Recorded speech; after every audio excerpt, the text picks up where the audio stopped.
잔잔하고 귀여운 배경음악, 시작, 고양이가 작게 애취 하는 효과음. 안녕하세요. 세상의 모든 고양이와 집사님들을 위한 채널 냥신냥왕입니다. 방금 들으셨나요? 심장을 녹이는 이 소리. 우리 냥이가 코를 찡긋하며 애취 하고 재채기하는 소리죠.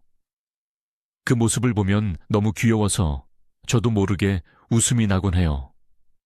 아이고, 우리 애기 먼지 먹었어 하면서 코를 살살 닦아주기도 하고요. 많은 집사님들이 고양이 재채기를 대수롭지 않게 여기거나 기껏해야 환절기라 감기 걸렸나 하고 생각하실 거예요. 하지만 만약 그 귀여운 재채기가 사실은 도와주세요 라는 고양이의 처절한 외침이라면 어떨까요? 집사야, 나 지금 이빨이 너무 아파 라고 보내는 비밀 신호라면요. 네, 맞습니다. 오늘 우리는 고양이 재채기 뒤에 숨겨진 생각보다 훨씬 심각하고 중요한 진실에 대해 이야기해 보려고 합니다. 바로 치과 문제가 재채기의 원인이 될 수 있다는 사실이죠. 오늘 영상 끝까지 보시면 여러분은 더 이상 냥이의 재채기를 그냥 지나치지 못하게 될 겁니다. 자, 그럼 여러분의 귀염둥이 이름은 무엇인가요? 댓글로 마구마구 자랑해 주세요. 그 이름들 생각하며 오늘 이야기 힘차게 시작해 볼게요. 본격적으로 시작하기 전에 우리 고양이들의 본성에 대해 잠깐 짚고 넘어가죠. 고양이는 어떤 동물인가요? 맞아요. 그들은 타고난 사냥꾼이자 동시에 엄청난 숨기기 대마왕입니다.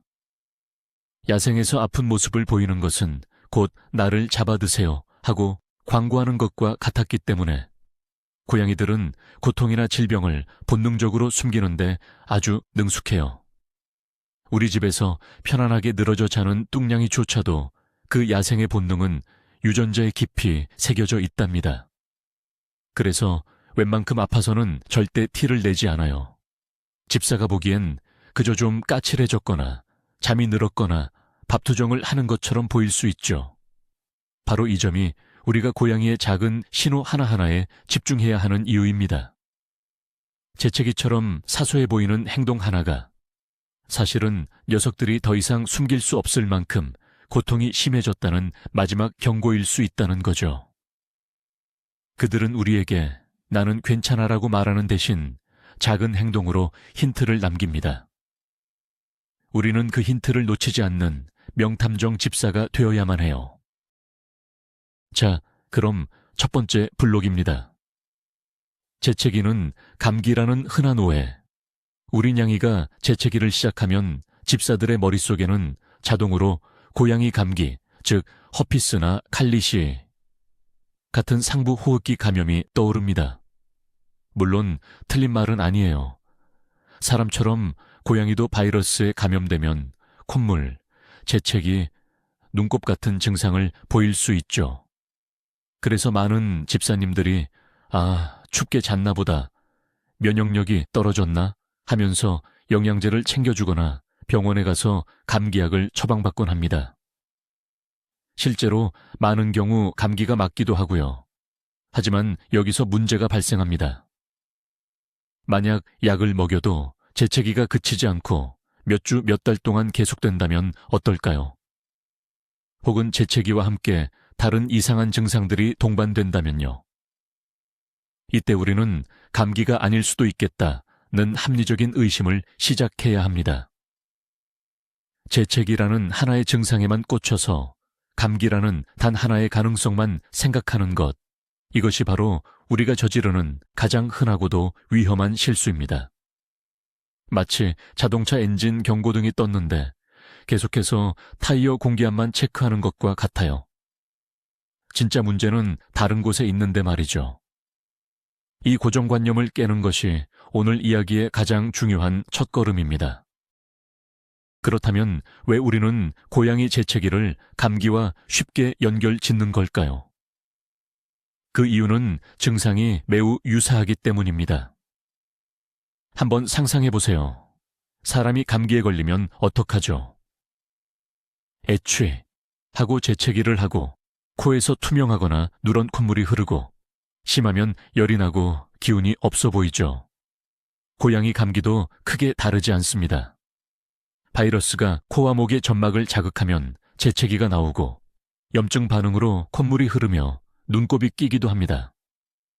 활동량이 줄어들고 식욕이 떨어지는 모습도 사람과 비슷하죠. 이처럼 표면적으로 드러나는 증상들이 너무나도 감기의 전형적인 모습과 닮아 있기 때문에 우리는 자연스럽게 아, 감기구나 라고 결론 내리게 되는 것입니다. 게다가 고양이가 입 안이 아프다고 말을 할 수 있는 것도 아니니 집사 입장에서는 눈에 보이는 증상에 의존할 수밖에 없죠. 하지만 바로 이 유사성 속에 함정이 숨어 있습니다. 재채기와 콧물은 단순히 호흡기계의 문제뿐만 아니라 다른 신체 부위의 문제가 호흡기계에 영향을 미칠 때도 나타날 수 있는 공통 신호라는 점을 기억해야 합니다. 오늘 우리가 집중할 치과 문제가 바로 그 대표적인 예시고요. 이제 오늘의 주인공을 무대 위로 모셔보겠습니다. 바로 치과 문제입니다. 두둥 하는 효과음. 네? 재채기 얘기를 하다가 갑자기 웬 이빨 얘기냐고요? 전혀 상관없어 보이는데 말이죠. 하지만 고양이의 얼굴 구조를 조금만 들여다보면 이 둘이 얼마나 긴밀하게 연결되어 있는지 알 수 있습니다. 고양이의 코 비강과 입 구강은 우리가 생각하는 것보다 훨씬 가까운 이웃사촌이에요. 특히 위턱의 어금니와 송곳니 뿌리 끝은 비강 바로 아래, 얇은 뼈 하나를 사이에 두고 위치해 있습니다. 한번 상상해보세요. 이빨 뿌리 끝에 심각한 염증이나 고름주머니, 농양가 생겼다고요.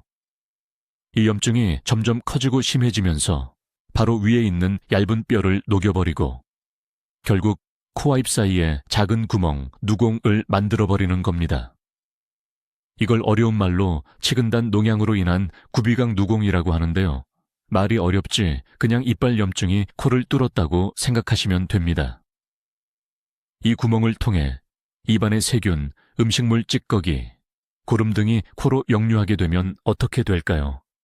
당연히 코 점막은 엄청난 자극을 받게 되고 우리 몸이 이물질을 밖으로 내보내기 위해 재채기를 하는 것처럼 고양이도 격렬하게 애취, 애취 하며 재채기를 하게 되는 것입니다. 즉, 재채기의 원인이 코가 아니라 이빨에 있었던 거죠. 조금 더 자세히 고양이의 해부학적 구조를 살펴보며 이 미스터리를 풀어볼까요? 고양이 얼굴 구조 100일 시간입니다. 어렵지 않으니 겁먹지 마세요. 우리 집사님들의 이해를 돕기 위해 아주 쉽게 설명해 드릴게요. 고양이의 위턱뼈를 아파트라고 상상해 봅시다. 2층에는 코라는 아주 예민하고 중요한 세입자가 살고 있고 1층에는 이빨들이 각자의 방에 뿌리를 내리고 살고 있어요.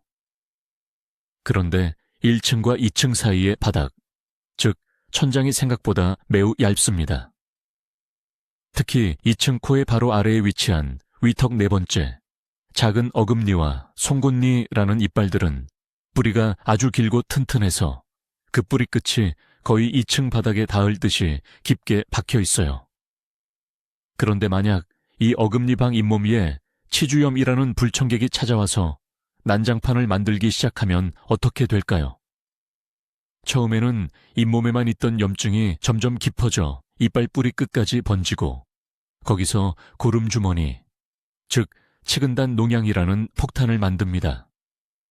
이 폭탄의 압력이 점점 강해지면서 결국 얇디 얇은 1층과 2층 사이에 바닥뼈율 펑 하고 뚫어버리는 거죠. 이게 바로 구비강 누공입니다. 이제 1층 이빨방에 온갖 오염물질과 세균들이 2층 코 세입자의 집에 마구잡이로 흘러 들어가는 겁니다. 2층에 사는 코는 당연히 비상사태를 선포하고 이 침입자들을 내쫓기 위해 재채기라는 강력한 바람을 일으키는 거죠.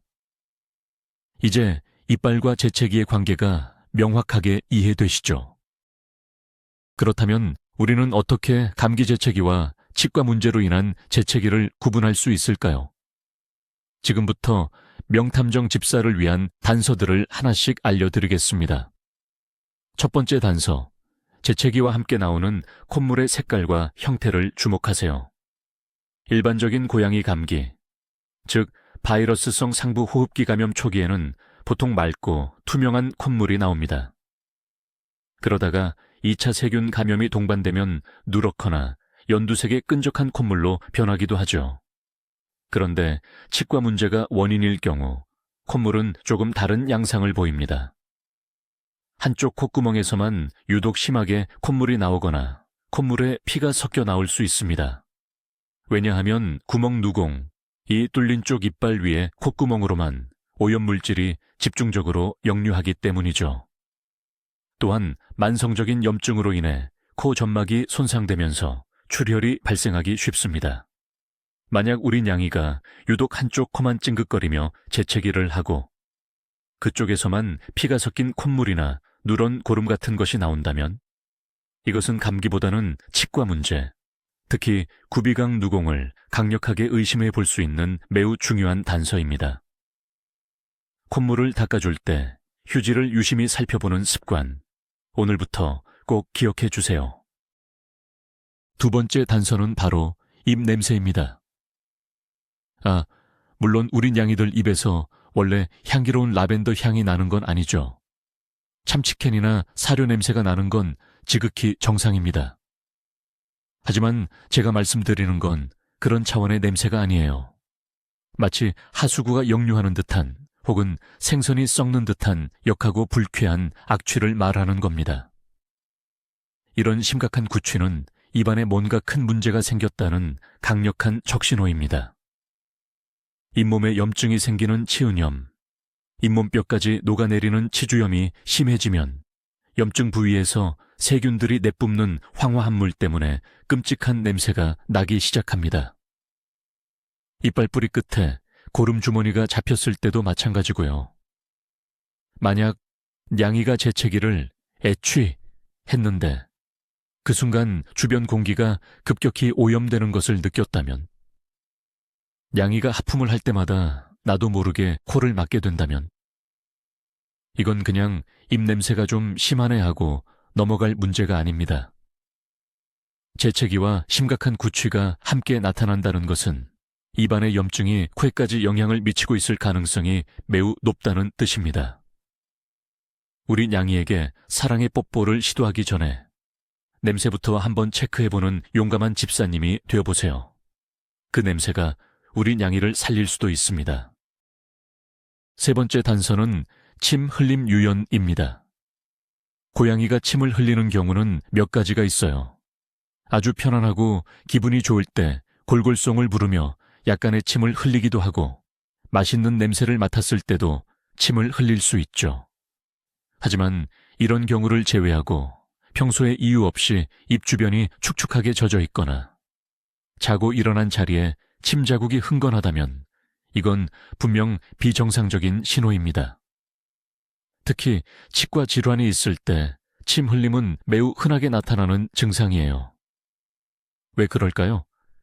입안에 통증이나 염증이 있으면 고양이는 통증을 줄이고 이물감을 해소하기 위해 본능적으로 침을 더 많이 분비하게 됩니다. 또한 통증 때문에 침을 제대로 삼키지 못해서 입 밖으로 흘러나오는 경우도 많습니다. 만약 재채기를 하면서 동시에 과도하게 침을 흘리고 그 침에서 나쁜 냄새까지 난다면 이건 거의 빙고 수준입니다. 입안의 통증, 치과 질환 때문에 침 분비가 늘고 그 염증이 코까지 자극해서 재채기를 유발하는 환장의 콜라보가 벌어지고 있는 거죠. 혹시 우리 냥이 턱 밑이 항상 축축하지는 않은지, 그루밍을 할 때 유독 입 주변을 불편해하지는 않는지 세심하게 관찰해 주세요. 그 젖은 턱 밑 털이 우리에게 보내는 중요한 메시지일 수 있습니다. 네 번째 결정적인 단서는 식습관의 변화입니다. 고양이는 미식가로 유명하죠. 어제까지 잘 먹던 사료를 오늘 갑자기 거부하는 일은 흔히 냥충이라고 불릴 정도로 자주 있는 일입니다. 하지만 단순한 밥투정과 통증으로 인한 식욕부진은 분명한 차이가 있습니다. 치통이 있는 고양이는 밥을 먹고 싶어 하지만 먹지를 못합니다. 그래서 밥그릇 주변을 맴돌거나 냄새는 맡는데 막상 입에 넣지는 못하고 망설이는 모습을 보일 수 있어요. 사료를 입에 넣었다가도 깽 하는 소리를 내며 뱉어내거나 머리를 한쪽으로 기울여서 아프지 않은 쪽으로만 겨우 씹으려고 노력하기도 합니다. 특히 건사료처럼 딱딱한 음식을 기피하고 부드러운 습식 사료나 간식만 겨우 먹으려고 하는 경향을 보입니다. 또한 밥을 먹다가 갑자기 소리를 지르며 도망가거나 식사 중에 앞발로 입 주변을 비비는 행동도 통증의 신호일 수 있습니다. 만약 최근 들어 우리 냥이가 재채기를 자주 하면서 동시에 사료 씹는 것을 꺼려하거나 식사량이 눈에 띄게 줄었다면 이것은 단순한 편식이 아닐 가능성이 큽니다. 입안의 통증이 씹는 행위를 고통스럽게 만들고 그 근본 원인인 치과 질환이 코를 자극해 재채기를 유발하고 있는 상황인 거죠. 밥그릇은 고양이 건강의 바로미터라는 사실 잊지 마세요. 그렇다면 재채기를 유발하는 대표적인 치과 질환에는 어떤 것들이 있을까요? 그 첫 번째 주자는 바로 치주 질환 페리오돈탈 디시즈입니다. 아마 고양이 키우시는 집사님들이라면 한 번쯤 들어보셨을 거예요. 치주 질환은 쉽게 말해 잇몸병입니다. 사람과 마찬가지로 고양이의 입안에도 수많은 세균이 살고 있는데 음식물 찌꺼기와 침, 세균이 만나 끈적한 막을 형성하는 것이 바로 플라크, 즉 치태입니다. 이 플라크가 제대로 제거되지 않고 시간이 지나면 침 속의 칼슘과 결합하여 딱딱한 돌처럼 변하는데 이것이 바로 치석이죠. 문제는 이 치석 표면이 거칠어서 더 많은 플라크가 쉽게 달라붙게 만들고 치석 자체가 잇몸의 지속적인 자극과 염증을 유발한다는 것입니다. 처음에는 잇몸이 붓고 피가 나는 치은염 단계에서 시작하지만 여기서 관리가 안 되면 염증이 잇몸 아래로 파고들어 이빨을 지지하는 뼈, 치조골까지 녹여버리는 치주염으로 발전하게 됩니다. 치주염이 심해지면 이빨이 흔들리거나 빠지고 앞서 설명한 것처럼 이빨 뿌리 끝에 고름이 차는 치근단 농양으로 이어져 결국 재채기를 유발하게 되는 무서운 질병입니다. 3살 이상, 고양이의 70% 이상이 어떤 형태로든 치주 질환을 앓고 있다는 통계도 있을 만큼 매우 흔한 질병이니 절대 가볍게 여겨서는 안 됩니다. 치주 질환의 근본적인 원인이자 모든 구강 문제의 시작점이라고 할 수 있는 두 명의 악당, 플라크와 치석에 대해 좀 더 알아보겠습니다. 이 둘은 조용히 그리고 아주 끈질기게 우리 냥이의 이빨을 공격하는 침묵의 암살자와도 같습니다. 플라크는 투명하고 끈적한 세균막으로 양치질 후 24시간 이내에 다시 형성되기 시작합니다. 만약 우리가 매일 양치질을 하지 않으면 이 플라크는 계속해서 쌓이게 되죠. 그리고 이 플라크가 단단하게 굳어진 것이 바로 치석입니다.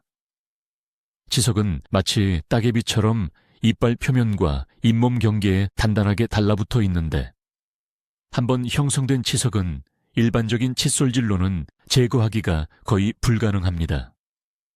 마치 돌멩이를 칫솔로 문지른다고 없어지지 않는 것과 같죠. 이 치석은 세균들이 살아가는 아주 좋은 아파트 역할을 합니다. 세균들은 이 아파트에 옹기종기 모여 살면서 독소를 내뿜고 이 독소들이 잇몸에 염증을 일으키는 것입니다. 많은 집사님들이 우리 냥이는 이빨이 하얀데? 라고 생각하실 수 있지만 눈에 보이는 부분만 깨끗하다고 안심할 수는 없습니다. 진짜 위험한 것은 잇몸 아래, 보이지 않는 곳에 숨어있는 치석과 플라크입니다. 이 보이지 않는 적들이 우리 냥이의 잇몸뼈를 조용히 녹이고 있다는 사실을 꼭 기억해야 합니다. 재채기를 유발할 수 있는 또 다른 무서운 치과 질환은 바로 치아 흡수성 병변, tooth resorption입니다. 말이 좀 어렵죠. 예전에는 고양이 충치라고도 불렸지만 사실 사람의 충치와는 발생하는 원리와 과정이 전혀 다른 질병입니다. 이건 세균 때문에 이빨이 썩는 것이 아니라 고양이의 몸 자체가 자기 자신의 치아를 파괴하고 녹여버리는 아주 고약한 자가 파괴성 질환이에요. 파치세포라는 우리 몸의 정상적인 세포가 갑자기 자기 치아를 적으로 인식하고 공격해서 이빨에 구멍을 내고 녹여버리는 겁니다. 왜 이런 일이 발생하는지에 대한 정확한 원인은 아직 명확하게 밝혀지지 않았지만 극심한 통증을 유발한다는 점은 분명합니다. 이빨의 가장 바깥층인 에나멜질부터 시작해서 안쪽의 상아질, 그리고 신경이 있는 치수까지 파괴가 진행되면 고양이는 상상하기 힘든 고통을 느끼게 됩니다. 마치 이빨에 구멍이 뚫려 신경이 그대로 노출된 것과 같으니까요. 이 병변은 주로 잇몸과 치아의 경계 부위에서 시작되기 때문에 잇몸이 구멍난 부위를 덮으면서 자라나 마치 잇몸이 부은 것처럼 보이기도 합니다. 이렇게 극심한 통증과 염증이 당연히 재채기, 침 흘림, 식욕 부진과 같은 증상으로 이어질 수 있는 거죠. 정말 고양이에게는 악몽과도 같은 질병이라고 할 수 있습니다. 가장 생각하고 싶지 않은 최악의 시나리오지만 우리는 이 가능성도 염두에 두어야 합니다. 바로 구강종양입니다. 고양이의 입안, 즉 잇몸이나 혀, 입천장 등에도 악성종양, 즉 암이 생길 수 있습니다. 고양이 구강종양 중에서 가장 흔한 것은 편평상 피세포암이라는 것인데 매우 공격적이고 전이도 잘 되는 무서운 암입니다. 구강종양의 초기 증상은 다른 치과 질환과 매우 유사해서 조기 발견이 어려운 경우가 많아요. 잇몸이 붓거나 입에서 피가 나거나 입 냄새가 심해지거나 침을 많이 흘리는 등의 증상을 보이죠. 종양이 점점 자라면서 치아를 밀어내 이빨이 흔들리게 하거나 턱뼈를 파괴하기도 합니다. 만약 이 종양이 위턱뼈, 특히 코와 가까운 부위에 발생한다면 어떨까요? 종양 덩어리가 비강을 직접 압박하거나 종양으로 인한 염증과 조직 파괴가 비강까지 침범하면서 만성적인 재채기와 코피를 유발할 수 있습니다. 특히 나이가 많은 고양이가 갑자기 이유 없는 재채기와 코피, 심한 구취, 급격한 체중 감소 등의 증상을 보인다면 단순한 치주염이 아닐 수도 있다는 경각심을 가져야 합니다. 물론 매우 드문 경우이지만 항상 최악의 가능성을 열어두고 신속하게 대처하는 것이 중요합니다. 자, 지금까지 재채기의 원인으로 치과 문제를 집중적으로 파헤쳐 봤는데요. 그렇다고 해서 모든 재채기가 다 이빨 문제인 것은 절대 아닙니다. 당연히 진짜 감기일 수도 있죠. 그럼 이제 원래 용의자였던 상부 호흡기 감염에 대해서도 알아봐야 공평하겠죠. 고양이 감기의 주범은 대부분 바이러스입니다. 그 중에서도 고양이 허피스 바이러스, 페리나 헬페비루스와 고양이 칼리시 바이러스, 페리네 칼리치비루스가 90% 이상을 차지하는 양대 산맥이죠. 허피스 바이러스는 주로 재채기, 콧물, 결막염으로 인한 심한 눈곱 증상을 특징적으로 보입니다. 한번 감염되면 평생 신경절에 잠복해 있다가 고양이가 스트레스를 받거나 면역력이 떨어지면 재발하는 아주 끈질긴 녀석이에요. 칼리시 바이러스는 증상이 좀 더 다양해서 재채기, 콧물과 함께 혀나 입천장에 물집 궤양이 생기는 구내염을 유발하는 경우가 많습니다. 이 궤양 때문에 통증을 느껴서 밥을 잘 못 먹기도 하죠. 심한 경우 폐렴으로 발전하거나 다리를 저는 증상을 보이기도 합니다. 이 두 바이러스는 전염성이 매우 강해서 여러 마리의 고양이를 키우는 집이라면 한 마리가 걸리면 순식간에 퍼져나갈 수 있으니 주의가 필요합니다. 그렇다면 바이러스성 감기 재채기와 치과 문제 재채기를 집사가 어떻게 구별해낼 수 있을까요? 집사 탐정의 현장 감식 체크리스트를 공개합니다. 첫째, 동반 증상을 확인하세요. 만약 재채기와 함께 눈곱이 심하게 끼고 눈물을 많이 흘리고 결막이 빨갛게 충혈되어 있다면 허피스 바이러스 감염을 더 의심해 볼 수 있습니다. 반면 재채기와 함께 심한 입냄새, 침 흘림, 음식을 한쪽으로만 씹는 행동이 보인다면 치과 문제일 가능성이 높습니다. 둘째, 발병 양상을 보세요. 감기는 보통 급성으로 시작해서 1주에서 2주 정도 지속되다가 호전되는 경우가 많습니다. 물론 만성으로 가기도 하지만요. 하지만 치과 문제는 하루아침에 생기는 것이 아니기 때문에 증상이 몇 주, 몇 달에 걸쳐 서서히 나타나고 만성적으로 지속되는 경향이 있습니다. 셋째, 나이를 고려하세요. 어린 고양이는 아직 면역체계가 완성되지 않아 감기에 더 취약한 반면 나이가 많은 노령묘는 오랜 기간 동안 쌓인 치석으로 인해 치주 질환을 앓고 있을 확률이 훨씬 높습니다. 물론 이것은 일반적인 경향일 뿐 절대적인 기준은 아니니 정확한 진단은 반드시 수의사에게 맡겨야 한다는 점을 잊지 마세요. 재채기의 원인은 생각보다 훨씬 다양합니다. 치과 문제나 바이러스 감염 외에 우리 주변 환경에도 범인이 숨어 있을 수 있어요.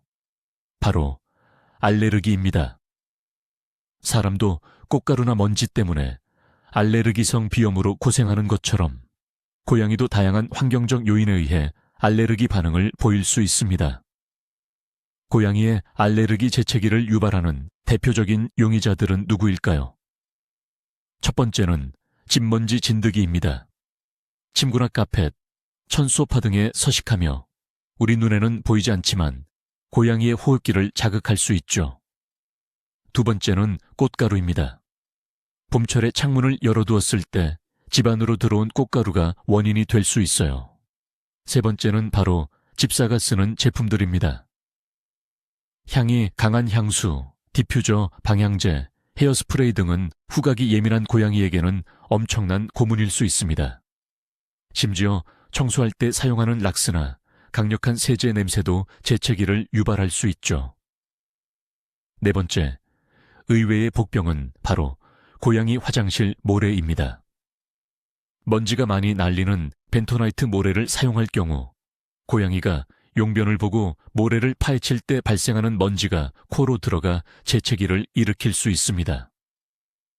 만약 특정 상황에서만 재채기를 한다면 청소 직후 화장실 다녀온 후 환경적인 요인을 의심해 볼 필요가 있습니다. 상상만 해도 아찔한 상황이지만 이물질이 코에 들어간 경우에도 재채기를 할 수 있습니다. 고양이는 호기심이 매우 왕성한 동물이잖아요. 바닥에 떨어진 것을 킁킁거리며 냄새를 맡다가 혹은 풀을 뜯어 먹다가 실수로 작은 이물질을 코로 흡입하는 경우가 드물게 발생할 수 있습니다. 예를 들어 풀잎의 뾰족한 부분, 작은 식물의 씨앗, 카펫에서 나온 섬유 조각, 심지어는 작은 벌레까지도 코 안에 들어갈 수 있어요. 이런 이물질이 코 안에 들어가면 고양이의 몸은 어떻게든 그것을 밖으로 빼내기 위해 방어 기제를 작동시킵니다. 그게 바로 격렬하고 발작적인 재채기죠. 보통은 애취 몇 번 하고 나면 이물질이 밖으로 튀어나오지만 만약 이물질이 안쪽 깊숙이 박히거나 구조적으로 빠져나오기 힘든 형태라면 문제는 심각해집니다. 재채기는 계속되는데 이물질은 나오지 않고 코 점막에 상처를 입혀 염증과 출혈을 유발할 수 있습니다. 만약 냥이가 갑자기 아무런 전조 증상 없이 미친 듯이 재채기를 시작하고 앞발로 코 주변을 비비며 극심한 고통을 호소한다면 이물질 흡입을 의심하고 즉시 동물병원으로 달려가야 합니다. 집에서 섣불리 무언가로 코를 파내려고 시도하는 것은 절대 금물입니다. 자, 이렇게 무서운 이야기들을 들으니 우리 냥이 입속 건강 더 이상 방치하면 안 되겠다는 생각이 드시죠? 소 잃고 외양간 고친다는 속담처럼 이미 병이 심해져서 발치를 하고 큰돈을 쓰기 전에 미리미리 예방하는 것이 최고의 치료입니다. 고양이 구강위생관리의 황금 표준은 단연코 매일 양치질하기입니다. 네, 알아요. 지금 많은 집사님들이 그게 말처럼 쉬우면 누가 안 하겠냐며 고개를 절레절레 흔들고 계실 겁니다. 고양이 양치질은 집사와의 전쟁 혹은 서커스에 가깝다고들 하죠. 하지만 불가능한 미션은 아닙니다. 가장 중요한 것은 어릴 때부터 시작하는 것과 긍정적인 경험으로 만들어주는 것입니다. 처음부터 칫솔을 들이밀면 당연히 기겁하고 도망가겠죠. 처음에는 손가락에 맛있는 고양이용 치약을 묻혀서 간식처럼 핥아먹게 하면서 치약 맛에 익숙해지게 해주세요. 그 다음엔 손가락으로 잇몸과 이빨을 부드럽게 마사지해주고 이 단계가 익숙해지면 손가락 칫솔이나 아주 부드러운 유아용 칫솔을 사용해 어금니 바깥쪽부터 살살 닦아주는 연습을 시작하는 겁니다. 하루에 이빨 하나씩만 닦아도 성공이에요. 인내심을 갖고 양치질이 끝나면 반드시 폭풍 칭찬과 맛있는 간식으로 보상해주는 것을 잊지 마세요. 고양이 양치질 어떻게 하면 전쟁을 피하고 평화롭게 성공할 수 있을까요? 몇 가지 실전 팁을 더 드릴게요. 첫째, 타이밍이 중요합니다. 고양이가 한창 우다다 하며 사냥놀이에 빠져 있을 때 붙잡고 양치질을 시도하면 당연히 실패합니다. 양이가 나른하게 졸고 있거나 집사 무릎에서 만족스럽게 쉬고 있을 때처럼 가장 편안하고 안정된 상태일 때 시도하는 것이 성공 확률을 높입니다. 둘째, 속전속결로 끝내세요. 사람처럼 3분 동안 구석구석 닦을 필요는 없습니다. 고양이의 인내심은 그리 길지 않아요. 가장 중요한 어금니 바깥쪽 위주로 30 최소 1분 이내에 빠르게 끝내는 것을 목표로 하세요. 안쪽까지 완벽하게 닦으려는 욕심은 버리시는 게 정신 건강에 이롭습니다. 셋째, 장비를 잘 선택하세요. 사람 치약은 절대 사용하면 안 됩니다. 불소 성분은 고양이에게 매우 위험할 수 있어요. 반드시 고양이가 삼켜도 안전한 효소 치약을 사용해야 합니다. 칫솔도 고양이 구강 구조에 맞는 작고 부드러운 것을 선택해야 잇몸에 상처를 주지 않습니다. 마지막으로 절대 강압적으로 하지 마세요. 고양이를 힘으로 제압하고 억지로 입을 벌리려고 하면 고양이는 양치질을 끔찍한 고문으로 인식하게 되어 다음번 시도는 더욱 힘들어집니다. 긍정적인 강화와 인내심만이 평화로운 양치질로 가는 유일한 길입니다. 양치질이 너무 힘들다면 차선책이라도 활용해야겠죠? 바로 식이요법과 덴탈 케어 제품을 활용하는 방법입니다. 시중에는 치석 감소 효과가 입증된 다양한 덴탈 케어 전용 사료들이 나와 있습니다. 이런 사료들은 일반 사료보다 알갱이가 크고 섬유질 구조가 특수하게 설계되어 있어서 고양이가 씹을 때 물리적으로 치아 표면을 닦아주는 효과가 있습니다. 마치 바삭한 비스킷으로 플라크를 긁어내는 원리죠. 또한 VOHC 미국 수의국앙보건위원회 인증을 받은 덴탈 트릿 간식을 급여하는 것도 도움이 될 수 있습니다. 이런 간식들은 씹는 과정에서 치석 생성을 억제하는 성분이 들어있거나 물리적으로 플라크를 제거하는 데 도움을 줍니다. 물에 타서 급여하는 구강 청결제나 잇몸에 발라주는 젤 형태의 제품들도 있습니다. 하지만 여기서 꼭 기억해야 할 점은 이런 보조 제품들은 결코 양치질을 완벽하게 대체할 수는 없다는 것입니다. 어디까지나 보조적인 수단일 뿐입니다. 양치질을 기본으로 하면서 이런 제품들을 함께 활용할 때 최상의 효과를 얻을 수 있다는 사실을 명심하세요. 세상에 먹기만 하면 이빨이 깨끗해지는 마법의 간식은 없습니다. 이 모든 노력에도 불구하고 또는 이미 문제가 발생했다면 우리는 언제 동물병원에 달려가야 할까요? 이것만은 미루지 마세요. 수의사 호출 긴급 신호입니다. 첫째, 재채기가 2주 이상 지속될 때. 일시적인 자극이나 가벼운 감기는 보통 1주에서 2주 안에 호전됩니다.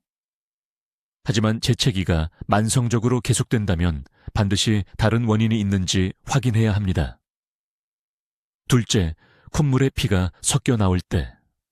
코피는 단순한 염증 외에도 종양이나 심각한 감염의 신호일 수 있으므로 즉시 병원에 가야 합니다. 셋째, 식욕이 눈에 띄게 감소하고 체중이 줄어들 때, 특히 밥을 먹고 싶어 하는데도 통증 때문에 먹지 못하는 모습을 보인다면 더 이상 지체해서는 안 됩니다. 넷째, 얼굴 한쪽이 부어 오를 때. 이것은 이빨 뿌리 끝에 생긴 고름 주머니가 뼈를 뚫고 피부 바로 아래까지 번졌다는 위험한 신호일 수 있습니다. 다섯째, 입에서 하수구 냄새 수준의 심한 악취가 날 때. 이것은 이미 입안에 심각한 염증과 조직괴사가 진행되고 있다는 증거입니다. 이 중 하나라도 해당된다면 며칠 더 지켜볼까 하고 고민하지 마세요. 고양이의 시간은 사람보다 훨씬 빨리 흐릅니다. 당신의 빠른 판단이 고양이의 고통을 줄여주고 더 큰 병으로 번지는 것을 막을 수 있습니다. 자, 오늘 정말 긴 시간 동안 고양이의 재채기에 숨겨진 비밀에 대해 파헤쳐 봤습니다. 이제 우리 냥이가 애취할 때 그 소리가 예전과는 다르게 들리시지 않나요? 그저 귀여운 소리가 아니라 집사야, 내 입속도 한번 살펴봐줘 라고 말하는 것처럼 들릴지도 모릅니다. 맞습니다. 재채기는 때로는 감기지만 때로는 끔찍한 치통의 신호일 수 있다는 것. 그리고 고양이는 아픔을 정말 끝까지 숨기는 인내의 아이콘이라는 것. 이 두 가지만큼은 꼭 기억해 주셨으면 좋겠습니다. 우리 냥이들은 말을 할 수 없는 대신 온몸으로 우리에게 신호를 보냅니다. 그 작은 신호를 알아채고 보살펴주는 것이야말로 우리 집사들의 가장 큰 의무이자 사랑의 표현이 아닐까요? 녀석들이 가끔 새벽에 우다다를 하고 비싼 스크래처 대신 택배 박스를 사랑하고 애써 차려준 밥상 앞에서 냥펀치를 날릴 때도 있지만 그래도 우리는 이 작은 생명체를 너무나도 사랑하잖아요. 그 사랑을 건강한 보살핌으로 표현해 주세요. 오늘 영상이 유익하셨다면 구독과 좋아요 버튼 꾹 눌러주시고요. 이 정보가 꼭 필요할 것 같은 다른 집사 친구에게 공유해 주는 것도 잊지 마세요. 마지막으로 질문 하나 드릴게요. 오늘 당장 여러분은 냥이의 입냄새를 맡아볼 용기가 있으신가요? 댓글로 여러분의 용감한 도전을 인증해 주세요. 그럼 저는 다음 시간에 더욱 유익하고 재미있는 고양이 이야기로 돌아오겠습니다. 안녕히 계세요.